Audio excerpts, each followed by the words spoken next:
I dag viser jeg, hvordan jeg styler mit hår, så det både får smukke krøller og en lækker glans. Jeg bruger multistyler fra Kær København, og den giver seriøse salonresultater derhjemme og er genial til selv det mest krævende hår. Som I siger her, så inkluderer multystyleren en lækker fantør, man kan bruge til at tørre vådt hår.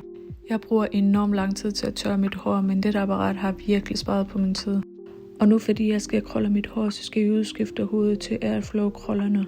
En vigtig ting, som jeg lige skal vide, er, at den har en multifunktionel egenskaber. Så det vil sige, at hvis du skal hurtigt ud af huset, og du overvejer at style dit vådt hår, så vil jeg sige, at den har en blæserfunktion, man kan benytte til at tørre, mens man er i gang med at krølle håret.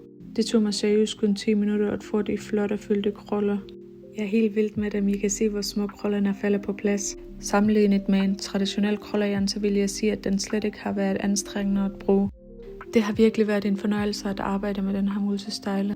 Det kræver bare lidt tid at lære den at kende. Husk, at du kan få 10% rabat ved brug af min kode. Tak for jeres opmærksomhed. Hej hej.